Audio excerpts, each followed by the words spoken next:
ये कहानी एक भयानक जंगल की है जो मैंने उनके घर वालों से सुनी है जिनके साथ ये घटना हुई है। माधोपुर से लेकर श्योरपुर तक फैले इस जंगल में न जाने कितने भयानक जानवर और भूत प्रेत आत्माएं रहती हैं। इस बार मैं श्योरपुर रक्षाबंधन पर दीदी के यहाँ गया हुआ था। वहाँ के लोग उस जंगल के बारे में बताते रहते हैं कि इस जंगल में आत्माएं भूत प्रेत रहते हैं। तो मुझे तो वैसे भी भूत प्रेतों पर विश्वास है, शायद आप लोगों को भी हो। तो मैं 15 अगस्त को अपने जीजा जी के कॉलेज गया था। वहाँ के लोग उन्हें आचार्य जी कहते हैं। 15 अगस्त का प्रोग्राम खत्म होते ही हम लोग जाने ही वाले थे कि वहाँ के पड़ोसी ने उन्हें घर पर चाय पीने के लिए बुला लिया। तब हम लोग उनके घर चाय पीने गए। ऐसे ही बातें होती रहीं। तब उन्होंने अपनी आप बीती कहानी बताई कि अभी कुछ दिन पहले मेरे बेटे राजीव के साथ ऐसी घटना घटी है कि आपको क्या बताएं। राजीव के पिताजी ने बताया कि एक दिन मेरी तबीयत खराब हो गई थी। तब मैंने राजीव को जंगल से बकरियों के लिए चारा लाने के लिए भेज दिया था। राजीव वैसे तो कभी जंगल जाता नहीं था, पर वो हमेशा काम से ही जी चुराता था। पर आज उसे मजबूरी में जंगल जाना पड़ा। वो रास्ते में चलता गया। उसे कहीं भी पास में चारा नहीं मिला, क्योंकि पास के सारे पेड़ पहले से ही बकरियों के लिए कट चुके थे। वो जंगल के और अंदर चला गया। वो घने जंगल में पहुंच गया, जहां पर बहुत पास पास पेड़ खड़े हुए थे। पेड़ इतने घने थे कि आसमान तो नजर ही नहीं आ रहा था। बरसात का टाइम था, अच्छी बरसात हो गई थी, तो पूरा जंगल हरा भरा हुआ था। पत्थरों पर पानी ऐसे बह रहा था जैसे साफ कोई झरना बह रहा हो। पहाड़ों से नीचे की ओर आता हुआ पत्थरों पर साफ पानी बह रहा था। वहां पर इतनी शीतलता थी कि उसकी देखते ही थकान दूर हो गई। उसने सोचा कि पहले मैं थोड़ा आराम कर लूं, फिर मैं पत्तियां काट कर घर चला जाऊंगा। थोड़ी देर ही हुई थी उसे सोए हुए। उसने सपना देखा कि वह चारे के चक्कर में बहुत दूर आ गया है और वह रास्ता भूल गया है। उसने सपने में देखा कि उसके सामने कोई खड़ा है। उसकी शक्ल देखते ही उसकी आंखें खुल गई और वह डर गया। अब उसे और ज्यादा डर लगने लगा। अब चारा तो काट रहा था, पर वह सपने की बात याद करके बहुत घबराया हुआ था। उधर सूरज भी ढलने वाला था। उसके हाथ दूर दूर तक किसी की भी आवाज सुनाई नहीं दे रही थी। वह जल्दी जल्दी पत्तियां काट ही रहा था कि उसे आपस में बातें करते हुए एक आवाज सुनाई दी। उसने सोचा कि कोई आदमी होगा, तो मैं उसी के साथ घर चला जाऊंगा। उसने जल्दी से पत्तियां बांधी और वह आवाज आ रही थी उधर की ओर चल दिया।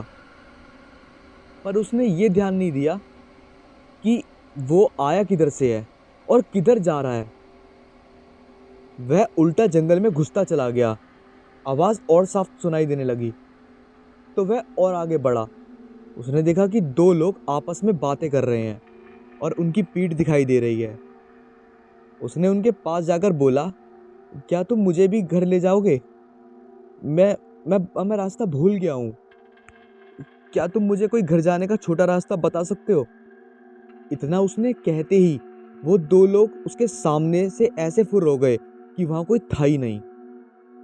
उनके गायब होते ही उसके पसीने छूट गए और वह बेहोश हो गया। तब उसे होश आया तो वह क्या देखता है कि वो सपने वाला आदमी उसके सामने खड़ा है।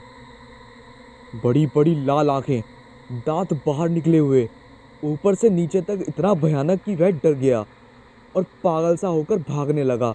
उसने देखा कि एक भालू उसकी ओर भागता हुआ आया और उसके ऊपर झपटा। उसे लगा कि अब नहीं बचने वाला। उसके तो होश ही उड़ गए। वह एकदम बैठ गया और वह भालू ऊपर से नीचे की ओर गिरते हुए निकल गया और वह आदमी बन गया। उसके गाल पिचके हुए, हाथ टेढ़े और पैर उल्टे, ये लंबी दाढ़ी और दांत होठ कटकर बाहर निकले हुए। राजीव तो बस उसे देख रहा था, पर उसके होश ठिकाने नहीं थे। वह वहीं पर गिर पड़ा। इधर घर वालों को चिंता हो रही थी कि अंधेरा हो गया है, राजीव अभी तक क्यों नहीं आया। उसके बड़े भाई ने कहा कि अभी आता ही होगा। सब लोग जब इंतजार करते करते थक गए, रात के 10 बज चुके थे। अब उसके भाई को लगा शायद कुछ तो गड़बड़ है। कुछ लोगों ने कहा चलो ढूंढते हैं, क्या पता इतने बड़े जंगल में कहाँ खो गया हो। सब लोग लाठी भाले टॉर्च लेकर उसे ढूंढने निकल पड़े।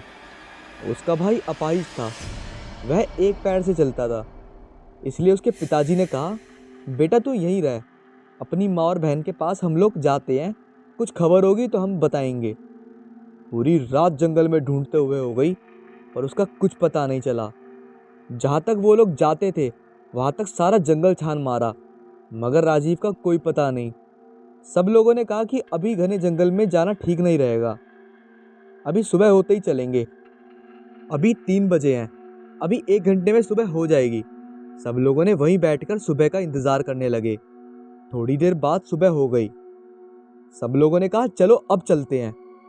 सब लोग चल दिए, आवाज लगते हुए राजीव राजीव। पर राजीव बेचारे की भूख प्यास के मारे वो हालत हो गई थी कि वह सुध बुध भी खो बैठा था। उसे अब ये नहीं पता कि मैं कहाँ पर हूँ। 2 दिन हो गए, राजीव का कहीं पता नहीं चला। अब सब लोग परेशान थे। उधर राजीव का भाई बहुत व्याकुल था, बेचारा कुछ कर तो नहीं सकता था। वह जाकर अपने सामने खड़े हुए नीम के पेड़ के नीचे गड्ढा खोदने लगा और कहने लगा मेरा भाई आएगा, मेरा भाई आएगा, वह कहे जा रहा था। दोस्तों, उस नीम पर वह रोज सुबह दूध चढ़ाते थे, उसे अपने देवता का निवास मानते थे। इधर उसके भाई की पुकार सुन के उनके देवता निकल पड़े। उधर रात हो गई थी और राजीव को उन भूतों ने घेर रखा था। यहाँ तक कि कहानी सुनाते सुनाते वो खुद बता रहा था, भाई क्या बताऊं, उस रात की बातें याद करके मैं अभी भी डर जाता हूँ। वहाँ इतने भूत थे कि एक साथ मैंने क्या किसी ने सपने में भी नहीं देखे होंगे। किसी की गर्दन अलग, कोई बिना आँख कान, कोई ढांचा, मेरे चारों तरफ तांडव कर रहे थे। मैं कभी जिंदगी में नहीं सोच सकता था कि ऐसा दिन भी आएगा। ऐसी तरह तरह की आवाज़ें निकाल रहे थे कि सारा जंगल उनकी आवाज़ से गूंज रहा था। मुझे लग रहा था कि मैं अब बचने वाला नहीं हूँ, लगता है ये लोग मुझे जान से मार डालेंगे। मैं तो इतना डरा हुआ था कि मैं रो रहा था बस, कि अचानक घोड़े के पैरों की आवाज़ आई। सब लोग एकदम शांत हो गए। इन सब लोगों ने आस तोड़ दी कि अब हमें राजीव नहीं मिलेगा। सब लोग वापस आ गए। सारे घर में मातम सा छा गया। इधर किसी ने कहा कि किसी भगत को बुलाओ और पता कराओ कि वो अभी जिंदा है या नहीं, वो लौट आएगा कि नहीं। एक आदमी वहां के भगत को बुलाने गया। उधर राजीव के देवता वहां पर पहुंचे थे, हाथ में तलवार, घोड़े पर सवार। उनको देखते ही सारे भूत भागने लगे। उन्होंने एक एक को पकड़ के ऐसे मारा जैसे कोई हीरो फिल्म में एक योद्धा सबको काट देता है। जैसे ही उनकी तलवार उनकी गर्दन पर पड़ती वह मिट्टी में मिल जाते। ये सब राजीव अपनी आंखों से देख रहा था। तब उस घुड़सवार ने कहा कि तुम अब चिंता मत करो, मैं आ गया हूँ और सुबह तक तुम्हें कोई लेने आ जाएगा। अब तुम बेफिक्र होकर सो जाओ। उनके आने से मेरा सारा डर खत्म हो गया और मैं आराम से सो गया। इधर भगत जी आए, उन्होंने अपना ध्यान लगाकर देखा और कहा कि तुम्हारा लड़का सही सलामत है और कल आ जाएगा, तुम्हें चिंता करने की कोई ज़रूरत नहीं है। वहाँ पर तुम्हारे देवता पहले ही पहुँच चुके थे और राजीव का भाई अभी भी वहीं पर बैठा है और कहे जा रहा है मेरा भाई आएगा। वह किसी की भी बात नहीं मान रहा है। जो भी उसे वहाँ से उठाने को जाता है वो उसे धकेल देता है।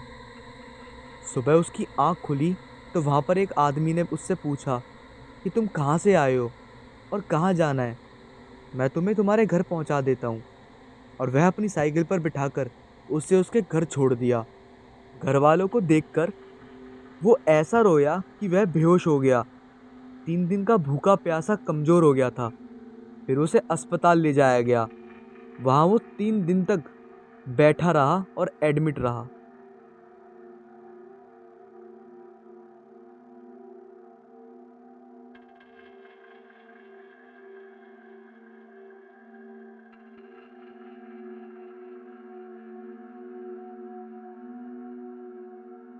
रिया, अपनी मम्मी सुमन और पापा विनोद के साथ दिल्ली में रहती थी।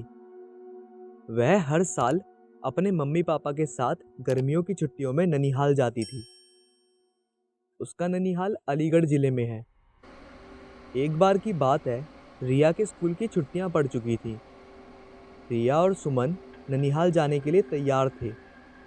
विनोद को ऑफिस में काफ़ी काम होने की वजह से शाम को छुट्टी मिल पाई। दिन ढल चुका था। सुमन ने कहा, अब रहने दो, अब जाने का समय नहीं है। सुबह होते ही हम अलीगढ़ के लिए निकल जाएंगे। इस पर विनोद ने कहा, हमारे पास खुद की कार है, दिन ढल गया तो क्या हुआ, हमें कौन सा वाहन बदलना है।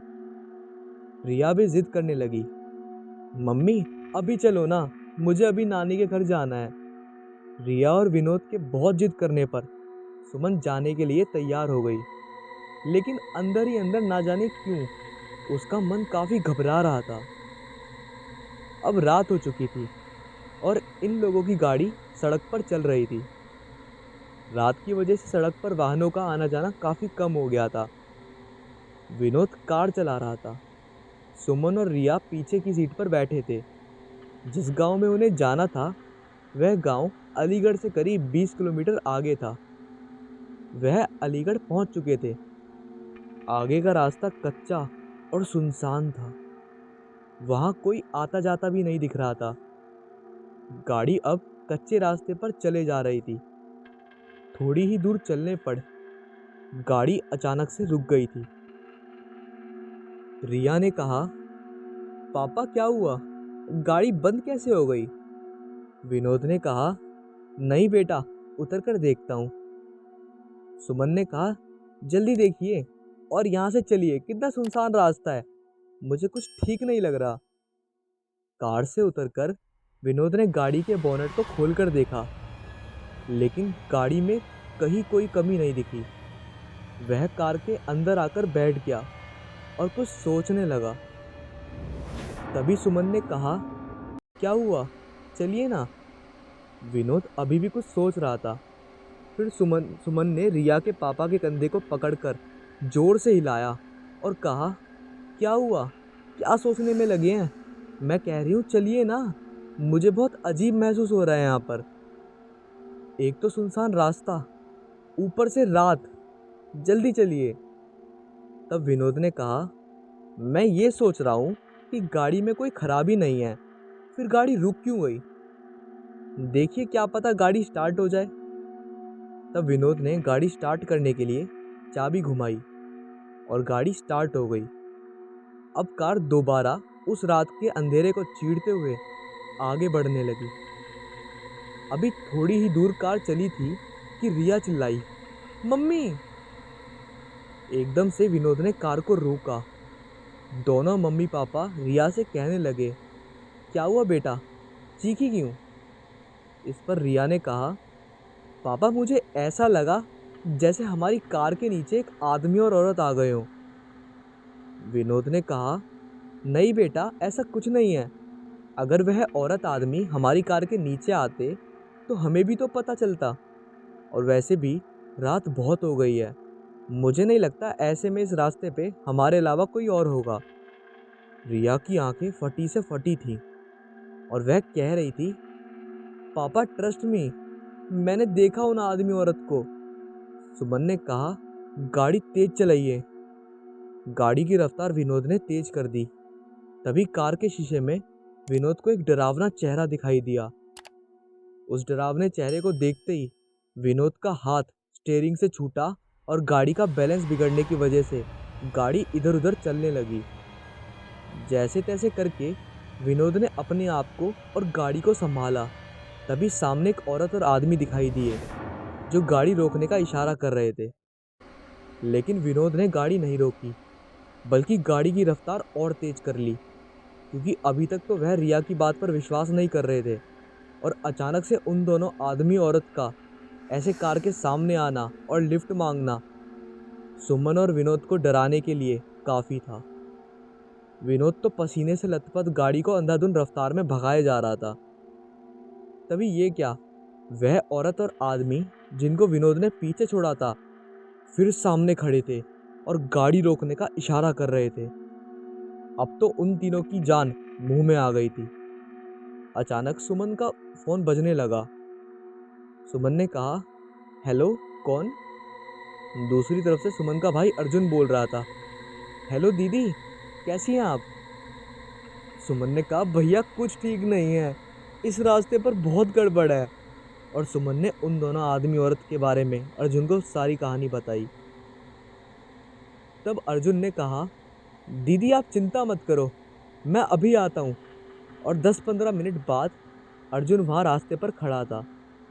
विनोद ने गाड़ी रोकी और कहा, अच्छा हुआ अर्जुन तुम आ गए, पता नहीं क्या हो रहा था, हमारे साथ कुछ समझ नहीं आ रहा था। अर्जुन ने कहा, कोई बात नहीं जीजाजी, मैं आ गया हूँ ना, अब आपको कोई प्रॉब्लम नहीं होगी। अर्जुन भी अब कार में बैठा और कार घर की तरफ चल दी।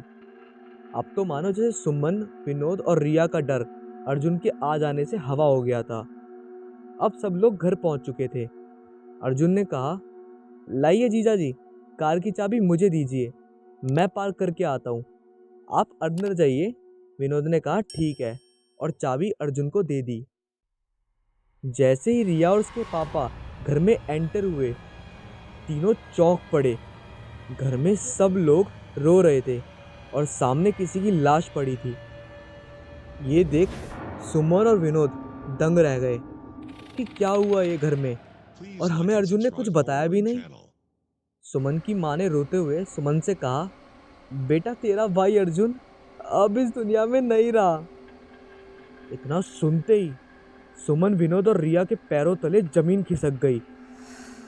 सुमन को विश्वास ही नहीं हो पा रहा था, क्योंकि जो भाई घर के बाहर तक उसके साथ था, घर में उसकी लाश पड़ी हुई थी। ये देखने के लिए कि कहीं ये मेरा वहम तो नहीं, सुमन ने अर्जुन के चेहरे से कफन हटाया। हाँ, ये सच था, सामने जो लाश पड़ी थी वह अर्जुन की ही थी। सुमन के पिता ने बताया कि रात 9 बजे अर्जुन अपनी बाइक से घर आ रहा था। तभी उसकी बाइक को एक ट्रक ने जोरदार टक्कर मारी, जिससे उसके सर में चोट आ गई और मौके पर ही उसकी मौत हो गई। मगर अर्जुन मर चुका था, तो बाहर था कौन जो उनके साथ आया था? दोस्तों, कभी कभी ऐसा होता है कि हमारे अपने हमसे दूर जाने के बाद भी किसी न किसी वजह से जुड़े रहते हैं।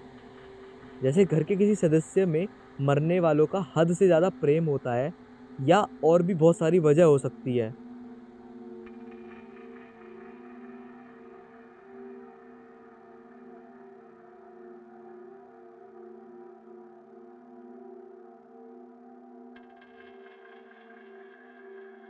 गाजियाबाद जिले के रहने वाले राम सिंह, जो कि एक मजदूर थे, फल बेचने का काम करते थे। जहाँ राम सिंह रहा करते थे, वहीं पड़ोस में एक महिला अक्सर बहुत बीमार रहती थी, जो कि रिश्ते में राम सिंह के बड़े भाई के बेटे की पत्नी थी, जिसका नाम कमलेश था। कमलेश का बहुत इलाज कराने पर भी उसकी बीमारी ठीक नहीं हुई, और एक दिन उस बीमारी ने कमलेश की जान ले ली। वह सबकी बहुत लाडली थी। अक्सर सबके प्यारे इंसान दुनिया से जल्दी चले जाते हैं। जब कमलेश के अंतिम संस्कार की तैयारी चल रही थी, तब राम सिंह ने कमलेश की नाक से नथनी, जिसको लौंग भी कहते हैं, उतार ली और अपने पास रख ली। राम सिंह गांव-गांव घूमकर फल बेचा करते थे, जिसके कारण उन्हें घर लौटने में देर हो जाती थी। एक दिन की बात है, वह फल बेचकर घर लौट रहे थे। रात के करीब 11 बजे होंगे। वह एक वीरान रास्ते से अपनी साइकिल लेकर घर की ओर जा रहे थे कि अचानक उन्हें अपनी साइकिल पर वजन महसूस हुआ, और वह सोचने लगे कि क्या हो गया अचानक मेरी साइकिल को, ऐसा क्यों चल रही है, जैसे इस पर बहुत बोझ रखा हो। साइकिल के ऊपर वजन बढ़ता ही जा रहा था, जिससे साइकिल चलाने में राम सिंह को काफ़ी दिक्कत हो रही थी। तभी अचानक उन्होंने पीछे की तरफ मुड़ के देखा, तो राम सिंह क्या देखते हैं, एक भयानक डरावनी शक्ल की औरत उनकी साइकिल पर बैठी है। राम सिंह पसीने पसीने हो गए और बेहोश होकर सड़क पर गिर गए। उसी रास्ते से 2-3 व्यक्ति जा रहे थे। उनमें से एक राम सिंह को जानता था। व्यक्ति अपने मित्र की सहायता से राम सिंह को उनके घर छोड़कर वापस आ गया। सुबह राम सिंह की आंख खुली और रात की घटना से वह बहुत डर गए थे। इसलिए वह 4-5 दिन तक फल बेचने नहीं गए। घर में उनकी पत्नी और बच्चे पूछते थे कि क्या हुआ, आप काम पर क्यों नहीं जाते हो। राम सिंह सोचने लगे कि अगर मैंने वो घटना इन लोगों को बता दी तो ये मुझे या तो पागल समझेंगे या मुझे निकम्मा समझेंगे कि काम पर ना जाने का अच्छा बहाना है। गरीब आदमी अगर काम ना करेगा तो खाएगा क्या। ये सोचकर 4-5 दिन के बाद राम सिंह अपने काम पर जाने लगे। पहले की तरह गांव-गांव जाकर फल बेचने लगे। आज फिर उन्हें घर जाने में देर हो गई थी। जैसे ही वह उस सुनसान रास्ते पर आए, उनको एकदम से उसी दिन की घटना और उस औरत का भयानक चेहरा याद आ गया। अब वो अपनी साइकिल को तेजी से चलाने लगे। तेज चलती चलती साइकिल तेज चलती साइकिल की रफ्तार अचानक धीमी होती चली गई। राम सिंह बहुत ताकत लगा रहे थे, लेकिन साइकिल की रफ्तार थी जो और धीमी हो रही थी। अब उन्हें यह यकीन हो गया कि हो ना हो उस दिन वाली चीज ही मेरी साइकिल पर बैठी हुई है। उन्होंने इस बार हिम्मत करके बिना पीछे मुड़े पूछा, कौन हो और मुझसे क्या चाहती हो? मैंने तुम्हारा क्या बिगाड़ा है? मुझे क्यों परेशान कर रही हो तुम? साइकिल के पीछे से आवाज आई, चाचा मैं कमलेश। राम सिंह ने पूछा, कौन कमलेश और मुझसे क्या चाहती हो? तो उसने कहा, चाचा मैं कमलेश हूँ, आपके भाई के बेटे की पत्नी। तो राम सिंह ने कहा, हाँ बेटा कमलेश, क्या बात है और तुम मुझे डरा क्यों रही हो? तब कमलेश बोली, चाचा जी आपके पास मेरी लौंग है जो आपने मेरे मरने के बाद मेरी नाक से निकाल ली थी। मैं बस उसी को लेने आई हूँ। मेरा आपको डराने का बिल्कुल भी इरादा नहीं है। राम सिंह ने कहा, ठीक है बेटा, मैं तुम्हारी लौंग वापस कर दूंगा बड़े भैया को। तो कमलेश ने कहा, नहीं चाचा जी, मेरी लौंग को आप वहीं रखना जहाँ पर मेरा अंतिम संस्कार हुआ था। दूसरे दिन उन्होंने वैसा ही किया जैसा कमलेश ने कहा। उस लौंग को अंतिम संस्कार वाली जगह पर रखाए। उस दिन के बाद फिर कभी कमलेश राम सिंह को दिखाई नहीं दी। तो दोस्तों कैसी लगी आपको ये कहानी, कमेंट में ज़रूर बताएं।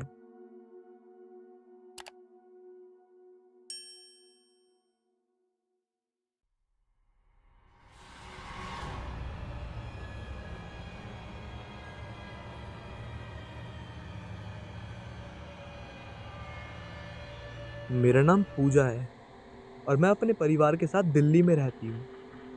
कुछ साल पहले मेरे साथ ऐसी घटना घटी जिसको मैं आज भी याद करके सहम जाती हूँ। ये कहानी आज से लगभग 11 से 12 साल पहले की है। उस समय हमारी फाइनेंशियल कंडीशन अच्छी नहीं थी। खाने पीने का इंतज़ाम तो इंसान जैसे तैसे कर ही लेता है, लेकिन किराया देना बहुत ही मुश्किल होता है। ये बात वही लोग जानते हैं जो किराए के मकान में रहते हो या रह चुके हो। रास्ते में आते जाते माँ से जब भी कोई खैर खबर पूछता तो माँ यही कहती, क्या ठीक है, अब तो उनकी नौकरी भी चली गई है, किराया कहाँ से देंगे, यही समझ नहीं आ रहा। एक दिन माँ की बहुत पुरानी सहेली माँ को रास्ते में मिली। उन्होंने भी जब माँ से हालचाल पूछा तो उनसे भी माँ ने वैसा ही कहा जैसा वे सबसे कहती हैं। इतना सुनते ही सहेली ने कहा कि तुम चिंता मत करो, मेरे भाई का एक घर है जो काफ़ी सालों से बंद है, तुम अगर चाहो तो अपने परिवार के साथ वहाँ रह सकती हो और तुम्हें किराया भी नहीं देना पड़ेगा, बस साफ सफाई अच्छे से किया करना।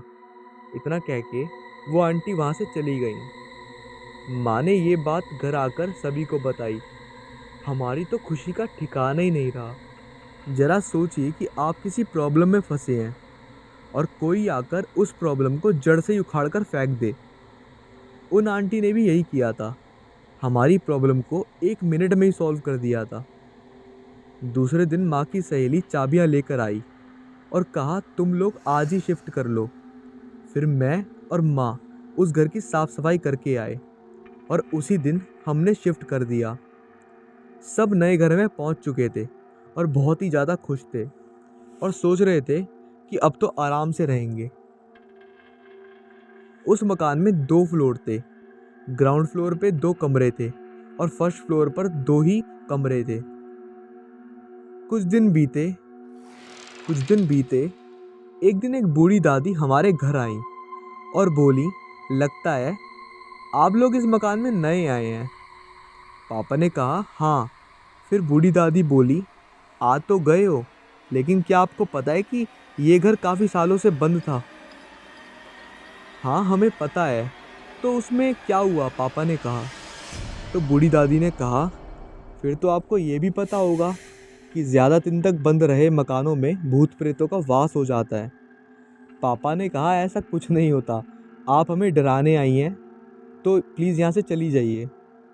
अगर नहीं होता तो कोई बात नहीं, जब देखोगे महसूस करोगे तब पता चली जाएगा। इतना कहकर बूढ़ी दादी वहाँ से चली गई। जैसे कि मैंने पहले बताया कि उस घर में एक बंद कमरा भी था। मुझे उस बंद कमरे को देखकर बहुत अजीब महसूस होता था। उस बंद कमरे को देखकर मेरा मन हमेशा यही सोचता था कि इसको खोल के देखती हूँ। कुछ दिन बाद मकान मालिक आया और उसने कहा, इस कमरे को कभी मत खोलना, उसमें हमारा कुछ ज़रूरी सामान है। हमने कहा, ठीक है। कुछ दिन तो आराम से हंसते खेलते बीत गए, लेकिन धीरे धीरे अजीब चीज़ें होने लगी। जैसे अचानक से कोई चीज़ गायब हो जाती और उसी कमरे के बाहर पड़ी मिलती। तो कभी हमारा डॉग, जिसका नाम प्लूटो था, वो रोज़ रात को अचानक उठकर बुरी तरह से रोने लग जाता, जिसकी वजह से सभी की नींद खराब हो जाती। कभी कभी छोटा भाई उसे रात में उठ के मारता कि रोज़ रोज़ क्यों रोता है, हमारी नींद खराब कर देता है तू। अब तक इन सभी बातों को घर में नॉर्मल समझ रहे थे। फिर एक रात की बात है, मैं और मेरी दादी ग्राउंड फ्लोर पर जो कमरा बंद रहता था उसके बगल वाले कमरे में सोए हुए थे और माँ दोनों भाई पापा फर्स्ट फ्लोर वाले कमरे में सोए हुए थे। गांव में अक्सर रात के समय बिजली चली जाती थी। उस समय भी बिजली नहीं थी। मैंने लैंप को बंद किया और आंखें बंद करके लेट गई। पता नहीं कब मुझे गहरी नींद आ गई।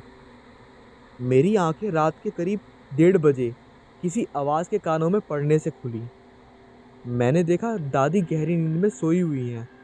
कमरे में चारों तरफ अंधेरा ही अंधेरा है। बाहर वाइपर, जो वॉशरूम की दीवार से सटा हुआ था, वो जोर जोर से दीवार में लग रहा था। उसके दीवार में लगने से पट पट की तेज आवाज़ें आ रही थी और सामने खुंटी पे टंगा हुआ शीशा वाइपर की तरह ही बार बार दीवार में लग रहा था। हैरत की बात तो ये थी कि उस समय हवा नाम का एक अंश भी नहीं था। उन आवाज़ों को सुनकर मुझे ऐसा लग रहा था जैसे मेरे सीने पे कोई बहुत ज़्यादा बोझ की चीज़ रखी हुई हो, और उस बोझ की वजह से मुझे ऐसा लग रहा था मानो अभी मुझे दिल का दौरा पड़ने वाला हो। अभी शीशा और वाइपर की आवाज़ें बंद नहीं हुई थी कि कमरे के दरवाजे पे किसी के पंजों से खुरचाने की डरावनी आवाज़, जैसे कोई लोहे के नुकीले पंजों से दरवाजे को अभी थोड़ी ही देर में उखाड़ देगा, ऐसी आवाज़ें आ रही थी। उन पंजों की आवाज़ को सुनकर मेरा क्या हाल हुआ होगा, आप अंदाज़ा भी नहीं लगा सकते। कि मैंने हिम्मत करके दादी को जगाया और बाहर होने वाली आवाज़ों के बारे में बताया।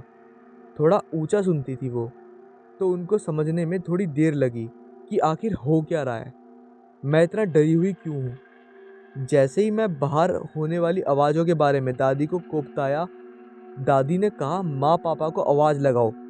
जैसे ही दादी ने कहा, मैंने वैसे ही आवाज़ लगाई। ऊपर सब गहरी नींद में सोए थे, इसलिए मेरे बहुत सारी आवाज़ें लगाने के बाद भी मेरी आवाज़ सबने सुनी और सब नीचे की ओर दौड़ पड़े। इतने में बिजली आ चुकी थी और वो आवाज़ें भी बंद हो चुकी थी। पापा ने पूछा, क्या हुआ? मैंने गुस्से में कहा, आप तो बिल्कुल ही भूल गए हैं कि आपकी एक औलाद नीचे भी सोई है। सब चुप रहे। मैंने फिर गुस्से में कहा, मैंने कितनी आवाज़ें लगाई, मेरी जान चली जाती तब अच्छा लगता आपको। फिर माँ ने मेरे सर पर हाथ फेरते हुए मुझे सीने से लगा लिया और पूछने लगी कि क्या हुआ। फिर मैंने सारा कुछ जो भी मेरे साथ हुआ था वो सब कुछ अपने पापा और मम्मी को बताया। माँ और पापा ने ये कहा कि तूने कोई डरावना बुरा सपना देखा होगा जिसे देखकर तुम बहुत ज़्यादा डर गई होंगी। ये कह के सब ऊपर सोने चले गए। मैं भी अपने आप को ये समझाकर कि शायद बुरा सपना ही था, सो गई। अभी मैं पूरी तरह सोई भी नहीं थी कि फिर से वही दरवाजे को उखाड़ लेने वाली दहशत से भरे लोहे के पंजे जैसी आवाज़ फिर से होने लगी। अब की बार तो ऊपर भी सभी जाग रहे थे, सोए नहीं थे, और उन आवाज़ों को अब की बार सभी ने सुना। वो सब अब की बार मेरे आवाज़ लगाने से पहले ही नीचे आ गए और कहा, हम सब तो तुमने बुरा सपना देखा होगा, लेकिन इस घर में तो कुछ ज़रूर है। मुझसे कहा, अब तुम हमारे साथ ऊपर आके सो जाओ। और सुबह होते ही हमने उस घर को खाली कर दिया। लोग बताते हैं कि उस घर में अब कोई नहीं रहता। रात में उस घर से अजीबोगरीब आवाज़ें आती हैं। तो ये थी मेरे साथ घटी सारी की सारी सच्ची घटनाएं। कुछ लोग ऐसी चीज़ों को मानते नहीं हैं। पहले मैं भी नहीं मानती थी, लेकिन उस दिन के हादसे ने मुझे भूत प्रेत जैसी चीज़ों को मानने पर मजबूर कर दिया था, और ये मान लिया कि इस दुनिया में अगर भगवान है तो शैतान भी है। लेकिन मैं एक बात ज़रूर कहूँगी कि हमेशा भगवान में विश्वास रखें, तो ये चीज़ें आपका कुछ नहीं बिगाड़ सकती।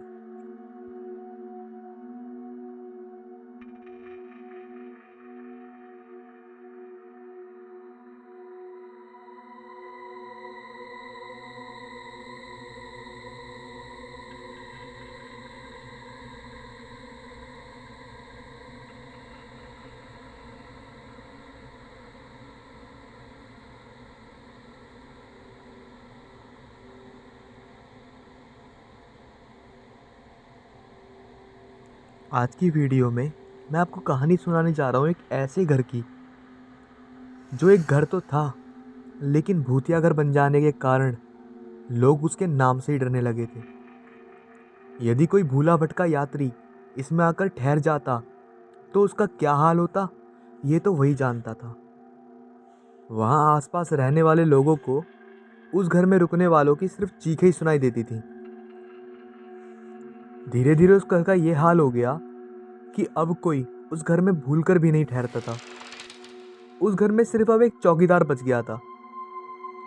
उस घर में जाना तो बहुत दूर की बात थी। लोग उस घर के नाम से डरने लग गए थे। सब लोग यही सोचते थे कि ये घर तो भूतिया है, फिर चौकीदार इस घर में कैसे रह लेता है? क्या उसे भूतों से डर नहीं लगता? जबकि लोगों के तो उस घर के पास से गुजरते ही पसीने छूट जाते हैं। और पसीने छूटे भी क्यों ना, भूत का नाम तो ऐसा है कि बड़े बड़ों के पसीने छूट जाएं। एक रात एक शिकारी उस घर की तरफ आया जो अपने रास्ते से भटक गया था। ये घर चारों तरफ से जंगल से घिरा हुआ था। दूर दूर तक किसी इंसान की आवाज तक भी सुनाई नहीं देती थी।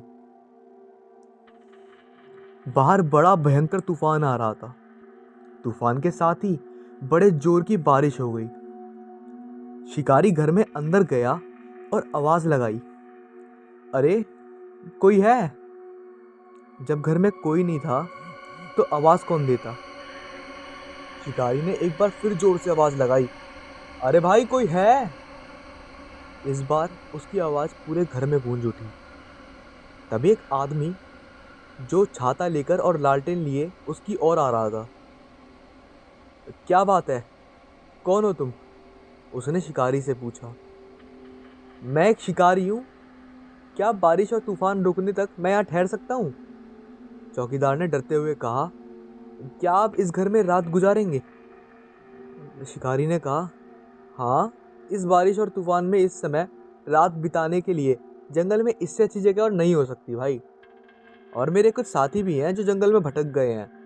हो सकता है कि इस घर को देखकर वो भी यहाँ पर आ जाए। साहब ये घर तो ये घर तो क्या क्या कहना चाहते हो तुम? इतने डरे हुए क्यों हो? साहब क्या आप इस घर के बारे में नहीं जानते? क्या नहीं जानता? यही कि इसे भूतिया घर कहते हैं। ये भूतों का घर है, इसमें भूत रहते हैं। ये बात चारों तरफ फैली हुई है। आपको कैसे नहीं पता? क्या भूत? बाबा, ये तुम कैसी बातें कर रहे हो? विज्ञान के युग में आप ऐसी बातें पर कैसे यकीन कर सकते हो? मैं सच कह रहा हूँ, ये घर भूतिया है। हो होगा। तुम जाकर हमारे लिए चाय का इंतजाम करो। इस घर में रहने वाले भूत को तो मैं देख लूंगा। चौकीदार ने गहरी नजरों से शिकारी को देखा और चला गया। थोड़ी देर बाद वह चाय लेकर आया। फिर चौकीदार ने शिकारी से पूछा, लगता है साहब आप जंगल में पहली बार आए हैं। हाँ, आपने ठीक पहचाना। क्या मैं आपका नाम जान सकता हूँ? चौकीदार बोला। शिकारी बोला, मेरा नाम कुंवर राणा है। अच्छा, तो आप राजा जी के बेटे हैं? हाँ बाबा, कभी हम लोग राजा थे, अब तो केवल नाम ही रह गया है। अब कौन राजा और कौन प्रजा। फिर शिकारी उस कमरे से दूसरे कमरे में चला गया और वहां जाकर टहलने लगा।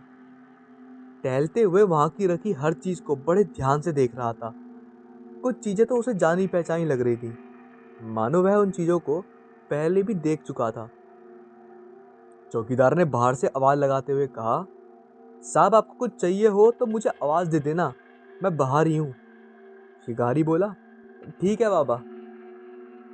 इतने में शिकारी को कुछ आहट महसूस हुई, किसी के होने का एहसास। फिर अचानक पायल की छन छन की आवाज होने लगी। शिकारी सोच में पड़ गया, यहाँ तो कोई नहीं है, फिर ये पायल की आवाज कहाँ से आ रही है। शिकारी उस आवाज के पीछे चलने लगा। फिर अचानक आवाज बंद हो गई। शिकारी ने देखा, उसके सामने एक सुंदर लड़की खड़ी थी। शिकारी ने पूछा, कौन हो तुम? लड़की ने कहा, मुझे तुम्हारा ही इंतजार था। हाँ, तुम्हारा ही इंतजार। अब मेरा बदला पूरा होगा। कैसा बदला? इतना कहकर लड़की गायब हो गई। शिकारी के डर से पसीने छूटने लगे और वह चौकीदार से बोला, बाबा ये लड़की कौन थी? चौकीदार बोला, साहब वह मेरी बेटी सुमन थी। शिकारी चौंक कर, क्या बाबा तुम्हारी बेटी? लेकिन लेकिन वह एकदम से कहाँ चली गई? चौकीदार ने कहा, साहब वह चली नहीं गई, अदृश्य हो गई है। शिकारी ने कहा, ये सब क्या हो रहा है? मेरी तो कुछ समझ में ही नहीं आ रहा। बाबा आप मुझे विस्तार से बताइए। चौकीदार रोते हुए बोला, साहब दुर्भाग्य से वह मेरी बेटी है और अब जीवित नहीं है। उसे आपके बड़े भाई से प्रेम हो गया था, तब आप बहुत छोटे थे, लेकिन अब आपके पिताजी को ये बात पता चली तो राजा जी ने मेरी बेटी को फांसी की सजा दे दी। उसका शरीर तो खत्म हो गया, लेकिन उसकी आत्मा बदले की आग में जल उठी। वो एक भयानक प्रेत बनकर लौटी और एक एक कर कर उसने सबको मार दिया। आपको राजा साहब पहले ही पढ़ाई के लिए बाहर भेज चुके थे, लेकिन सबको मारने के बाद भी उसका गुस्सा शांत नहीं हुआ। उसे आपका इंतजार था। अब वो आपको मारकर अपना बदला पूरा करना चाहती है। चौकीदार वहां से उठकर बाहर चला गया। तभी शिकारी को तहखाने में से किसी के रोने की आवाज आने लगी। वह डरते डरते तहखाने की ओर चला। जैसे ही वह तहखाने में अंदर गया, एक डरावनी आवाज आई, आओ छोटे कुंवर, मुझे तुम्हारा ही इंतजार था। वह बहुत ही डरावना दृश्य था। बिख बिखरे बाल, लाल लाल बड़ी बड़ी जिंदा निकल जाने वाली आंखें, भयानक चेहरा और अपना मकसद पूरा करने की वो अहंकारी हंसी। और वह कह रही थी कि आज तुम्हें मुझसे कोई नहीं बचा सकता। शिकारी भागना चाहता था, लेकिन तहखाने का दरवाजा बंद हो गया था। वैसे एक इंसान जब बदला लेने पर आए तो उसे कोई भी नहीं रोक सकता। ये तो फिर भी एक खतरनाक आत्मा थी, तो भला इसे बदला लेने से कौन रोक सकता था? शिकारी अंदर से दरवाजा खोलने की कोशिश कर रहा था। शिकारी की आवाज सुनकर चौकीदार भी आ गया, लेकिन चौकीदार अंदर नहीं आ पा रहा था। क्योंकि दरवाज़ा उस चुड़ैल ने बंद किया था।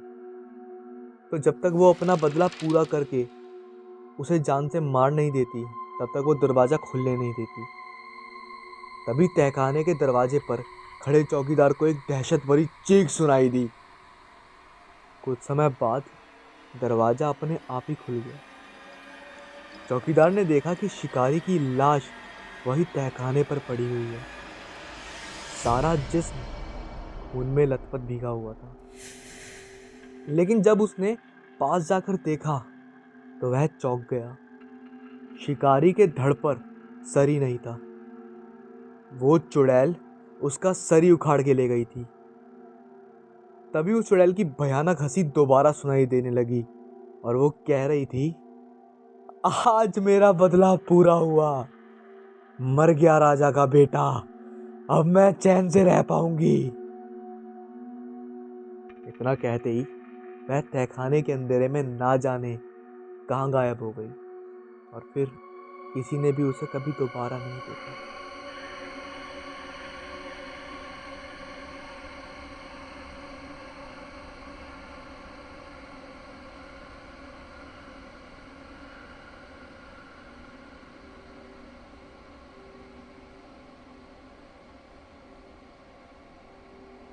एक गरीब परिवार अपना गांव छोड़कर शहर में रोजगार और अपने बच्चों की पढ़ाई के लिए शहर में आया था। रोजगार और बच्चों की पढ़ाई अच्छी चल रही थी। अभी वह परिवार किराए पर रह रहा था। काफी समय बीतने के बाद उस परिवार ने घर लेने का फैसला किया। कुछ उनका अपनी मेहनत से कमाया हुआ और कुछ गांव की जमीन थी। जमीन को बेचकर इतना रुपया इकट्ठा हो गया था कि रामपाल सिंह ने अपना खुद का घर बनवा लिया। पूजा पाठ करने के बाद रामपाल सिंह ने नए घर में प्रवेश किया। घर में रामपाल परिवार के साथ खुशी खुशी रहने लगे। सब कुछ अच्छा चल रहा था। एक दिन सभी घर पर थे। तभी रामपाल के बच्चों ने देखा कि फर्श पर कुछ दिख रहा है। बच्चे डर गए और डर से चिल्लाने लगे। बच्चों की चीख सुनकर बच्चों के माता पिता कमरे से बाहर आ गए। तब तक फर्श में कुछ डरावने चेहरे दिखने लगे थे। ये सब देखकर पूरा परिवार डर गया। फर्श में डरावने चेहरे उभरते देख रामपाल अपने परिवार को लेकर घर से बाहर निकल गए। रामपाल ने आसपास रह रहे लोगों की सारी बातें बताईं। पड़ोसियों में से एक बुजुर्ग बोला, अपने घर में प्रवेश करने से पहले पूजा पाठ हवन आदि कराया था तुमने? रामपाल ने कहा, जी हाँ, पूजा पाठ तो हमने करवाया था। तब उस बुजुर्ग ने रामपाल को सलाह दी, आप एक बार फिर से अपने घर में पूजा पाठ करवा लो। हो सकता है कि पहले की गई पूजा में शायद कोई कमी रह गई हो, जिसकी वजह से ये सब हो रहा हो। रामपाल ने बुजुर्ग की बात मानकर एक बार फिर से अपने घर में हवन यज्ञ आदि करवा कर रहने लगे। पूजा होने के बाद सब कुछ शांत हो गया। रामपाल को लगा कि बुजुर्ग ने ठीक कहा था। पहली पूजा में शायद कुछ कमी रह गई थी, जिसके कारण ये सब हो रहा था। अब सब कुछ ठीक हो गया था। अब सभी निश्चिंत होकर रहने लगे। कुछ दिनों तक तो सब कुछ ठीक ही चलता रहा, लेकिन एक दिन दोनों बच्चे अपने अपने कमरे में सोए हुए थे। रामपाल और उनकी पत्नी अभी तक जाग रहे थे। तभी अचानक उनकी नज़र फर्श में हो रही हलचल पर पड़ी। उन दोनों ने देखा कि फर्श में फिर से कुछ आकृतियां उभरती आ रही हैं। ध्यान से देखा तो दोनों पति पत्नी को पहले की तरह फर्श में डरावने चेहरे दिखाई दे रहे थे। चेहरे इतने डरावने और बड़े होते जा रहे थे कि कोई भी उन्हें देखकर डर के मारे बेहोश हो जाए। देखते ही देखते वह चेहरे खौफनाक हंसी हंसते हुए फर्श से बाहर निकलने लगे। उनका आकार बहुत बड़ा था। उनकी लाल लाल आंखें, बिखरे बाल और बड़े बड़े नाखून थे, जिनको देखकर रामपाल और उनकी पत्नी का डर के मारे बुरा हाल हो गया।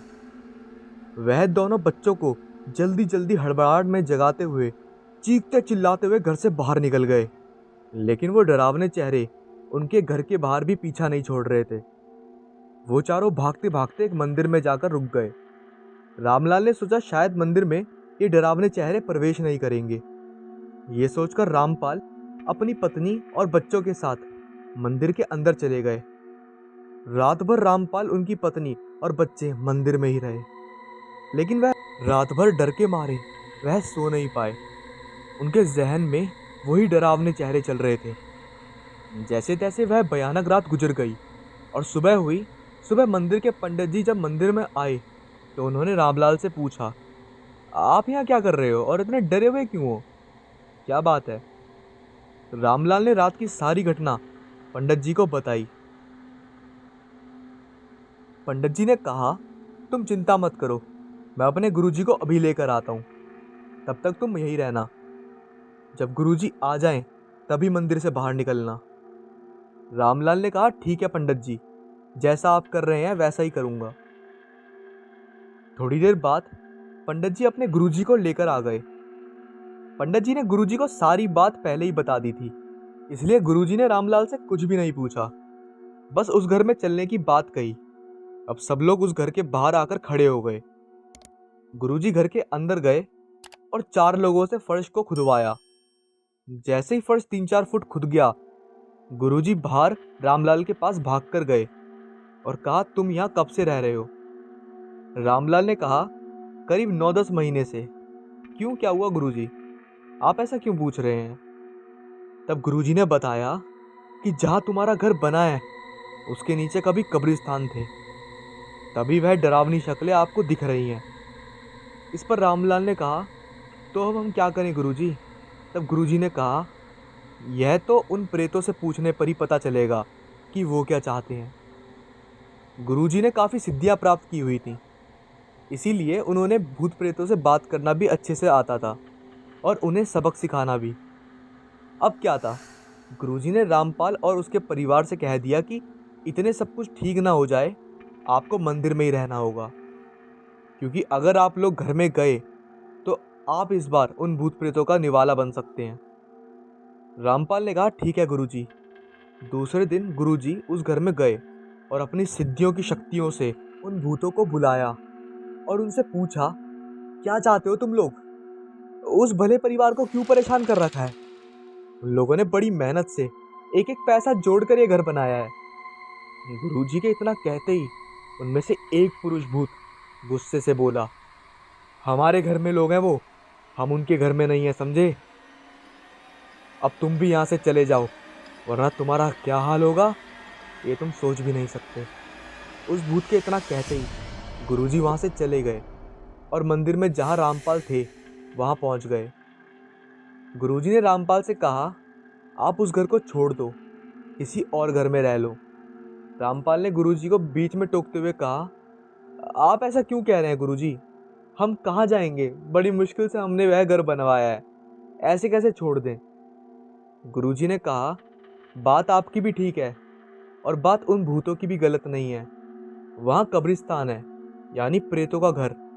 अब कोई आपको आपके ही घर से निकालेगा तो आपको कैसा लगेगा? इतना सुनकर रामपाल निराश होकर अपने गांव चले गए। अब वह घर खंडर बन चुका है। डरावनी आवाज़ें और खौफनाक हंसी से रात के सन्नाटों में शोर रहता है।